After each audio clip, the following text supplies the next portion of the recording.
Good afternoon. My name is Natalie Marrero, and today we are going to be talking about Congress member Chuck Grassley, who is up for re-election this upcoming year in 2022. Chuck Grassley was born and raised in Iowa and graduated with a master's in political science from the University of Northern Iowa. Before he went to Congress, he held a series of blue-collar jobs, such as farmer, assembly line worker, and sheet metal shearer. Eventually, he joined the state legislature in the Iowa House, and not long after, he joined the U.S. House of Representatives and ultimately ended up in the U.S. Senate in 1980 and has been there ever since, becoming the longest serving U.S. Senator in Iowa history. So real quick, the demographics and the constituency for Iowa. As you can see, it is a mostly white-dominated state. There are little percentages of minorities found there, and the economy mostly benefits from manufacturing and agriculture. It is the largest sector of the economy, which is why Grassley puts such a heavy emphasis on agriculture. Other areas of legislative focus for Grassley include taxation and health. Those you can see right there. Of course, farming and farmers' rights. As you know, he was a farmer. He actually owns a farm. But additionally, Grassley does have other priorities, such as emphasizing separation of powers. He believes that the legislative branch should be a check on the executive, and he often talks about the separation of power and about protecting whistleblowers. He did co-sign the Whistleblower Protection Act, and he's very adamant about that. As you can see here, this graph shows the top policy areas that Grassley has worked with since 2007, the largest of the two being law and crime and law enforcement, and the other three are a little less than half of what those top two are. Additionally, these are some committees that Grassley is in. So on the left-hand side, you're going to see the committee, and on the middle, you're going to see any subcommittee that he may be in if he is in a subcommittee. So for example, in the Senate Finance, he is in the Healthcare Subcommittee. And as you can see with all of these areas, there is a common theme, a common pattern. These are all bills and themes that he works through and he tries to help out as much with.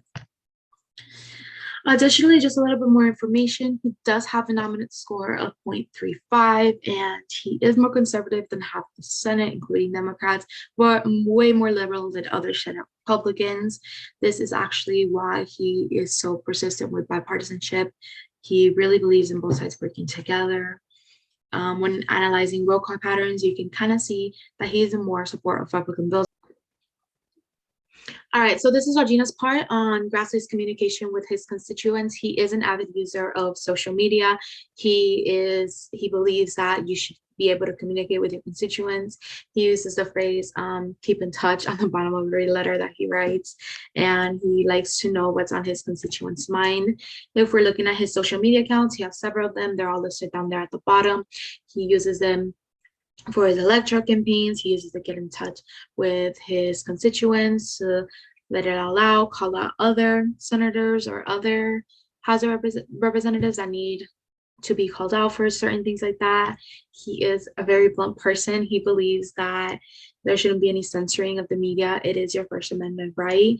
And he's always prepared. He's always prepared of any backlash that he may receive for being too honest or too truthful. As far as credit goes, Grassley does like to take credit where credit is due, but he uses mostly his social media to talk and to communicate with his constituents. A lot of them are showing him interacting with his community, interacting with the state. If you see there on the left-hand side, those are him with answering Q&As with other of his supporters, and he loves updating people on these sort of things. Over here on the right, you can see it using his social media to hold other people accountable, and he uses words specifically like I lend to claim things, to take credit for what he does in holding others accountable. And as far as the electoral environment goes, he is a great representation for Iowa. He likes to be connected. He visits all of Iowa's counties. He he likes to say that everything is a two-way street. So he's committed to upholding his end of the bargain as long as people hear him out and they help him. And at the end of the day, they're both are supposed to help each other. This year, Grassley is running against two Democrats, Michael Franken and Glenn Hurst. There has been a decline of electoral competitiveness in the states, especially Iowa, especially since Grassley has been the senator since 1981. It's about to go on 40 years now that he's been a senator. So of course, there's not a lot of competition there. Hello, my name is Martha Olvera, and I will be talking about Senator Grassley and the bills he co-sponsored. Some of the bills he co-sponsored are Rural Hospital Support Act, DOSES Act, Victims of Child Abuse Act, Reauthorization Act of 2022, and China Trade Cheating Restitution Act of 2022. Some of his frequent collaborators from the co-sponsored bills are Senator Ernst, Senator Durbin, Senator Rubio, Senator Cornyn, Senator Scott, and Senator Marshall. Senator Grassley has co-sponsored 6,835 bills throughout his career, and 585 bills are from the 116 and 117 Congress. He has co-sponsored 35 bills from Senator Ernst, 27 bills from Senator Durbin, 20 bills from Senator Rubio, 17 bills from Senator Cornyn, 12 bills from Senator Scott, and 8 bills from Senator Marshall. The senators are from different states, so they represent different districts. Senator Grassley, Senator Ernst, Senator Marshall, Senator Rubio, Senator Cornyn, and Senator Scott represent the Republican Party, and Senator Durbin represents the Democratic Party. Senator Marshall has represented District 1, 115 through 116 in the years 2017 through 2021 in Kansas. Senator Durbin has represented District 20, 98 through 104 in the years 1983 through 1997 in Illinois. Senator Scott represented District 1, 112 in the years 2011 through 2013 in South Carolina. And Senator Grassley has represented District 3, 94 through 96 in the years 1975 through 1981 in Iowa.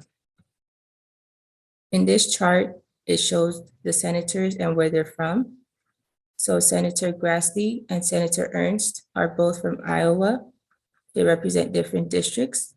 Senator Marshall is from Kansas. Senator Scott is from South Carolina. Senator Cornyn is from Texas. Senator Rubio is from Florida. And Senator Durbin is from Illinois. And on this chart, it shows the common informal caucuses that two or more share. So in the first one, Senate Law Enforcement Caucus, two of them support it. Republican Main Street Caucus, two of them support it. And Congressional Veterans Job Caucus and Senate College Free Speech Caucus, two senators support it. Congressional Caucus on the Deadliest Cancer and Senate Western Caucus, three of them represent it. Congressional Farmers Cooperative and Congressional Sportsman Caucus, 4 represent the Farmers Cooperative and 5 represent Congressional Sportsman Caucus. And Senate Bipartisan Task Force for Anti-Semitism, 5 senators support it, and 6 senators support Senate Pro-Life Caucus and Senate Republican Conference. Thank you. All right, so this is Daniel's part when it comes to Grassley's success of legislation.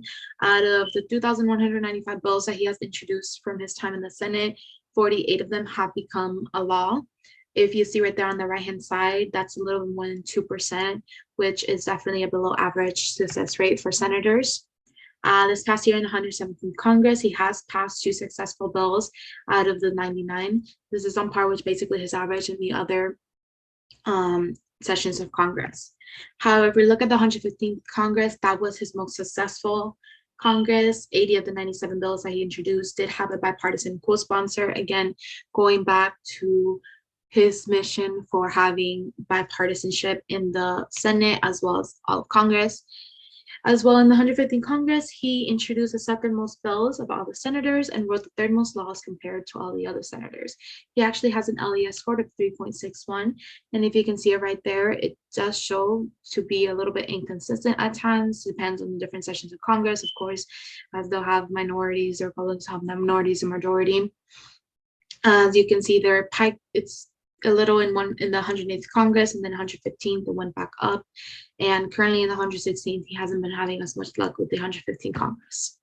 Additionally, right here you can see the bills introduced versus the bills passed side by side. Although the bills passed don't exactly match the bills introduced, you can see that he does offer a good bit, with 7 of them being passed as much in a year. Protecting America's First Responder Act of 2021 is a substantive legislation passed by Republican Senator Charles Chuck Grassley. Introduced on April 29 of 2021, the bill was co-sponsored by a total of 13 members of the Democratic Party and 5 members of the Republican Party. This bill makes changes to the Public Safety Officers Benefits, the PSOB program. This program provides that disability and education benefits to public safety officers and survivors of public safety officers who were killed in the line of duty or permanently disabled as a result of catastrophic injuries sustained in the line of duty. Among the changes in the bill, we have that the bill expands the public safety of officers eligible for the coverage under the PSOB program to include firefighters whose primary duty during an emergency response is to secure the scene or manage traffic, and cadets or trainees in candidate officer training. The bill also extends coverage under the PSOB program to certain public safety officers responding outside of their jurisdictions. Increases the interim benefit amount payable and claim for that benefits, and requires the interim amount to be adjusted annually for inflation.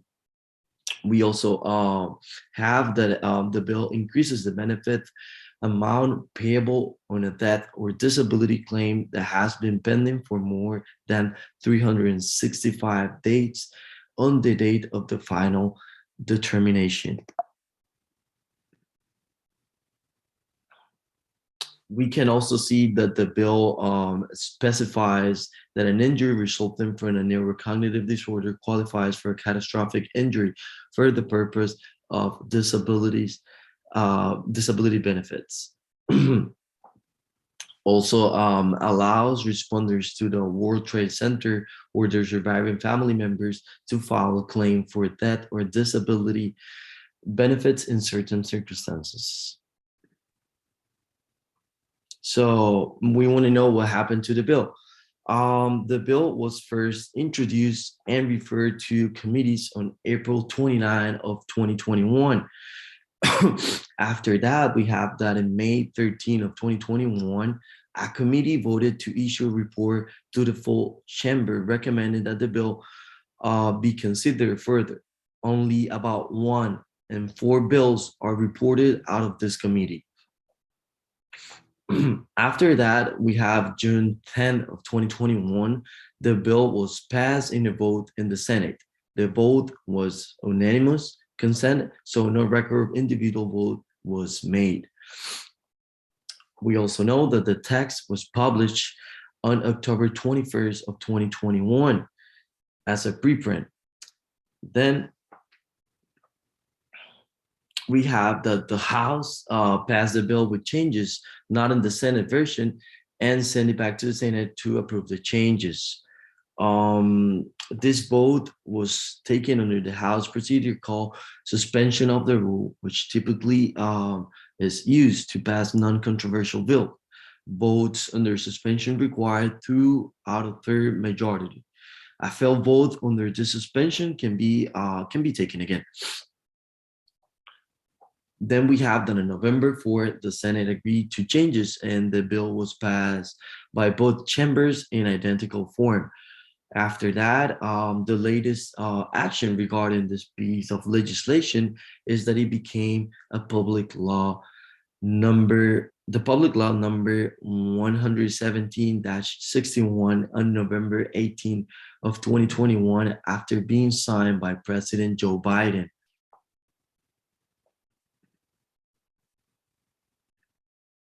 I believe that it's also important to add that there has been one roll call vote related to this public law on October 27 of 2021 during the 117th Congress during the first session.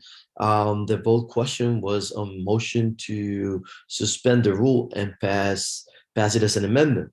The vote type was 2 out of 3, as mentioned before.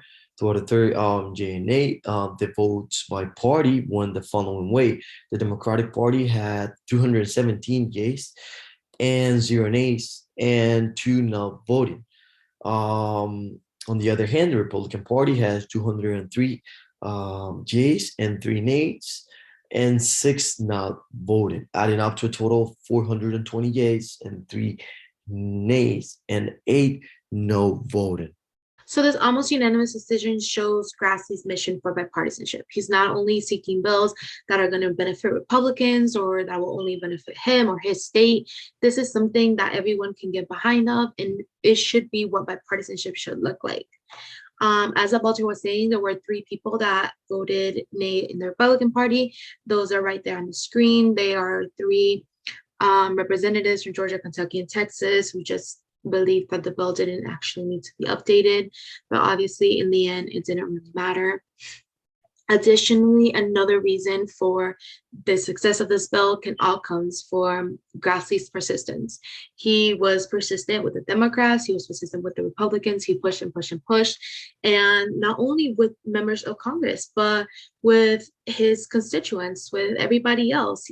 This was also supported by Biden. It was a bill that was widely believed to be a good piece of bipartisan legislation. It would help individuals who are hurt protecting their country. And in the end, this is the kind of thing that is supposed to be done by our members of Congress. This is the legislations that should be passed. Again, Grassley has had very high approval rates. He has a lifetime of 75, as you can see there in the graph, and as well as his approval rate of his constituents in Iowa. And another reason why Senator Charles Grassley succeeded in getting this bill passed is that according to the Center for Effective Lawmaking, Senator has both an excellent score of 2.214 and a superb rank of 6 out of 54, as we can see here on this graph.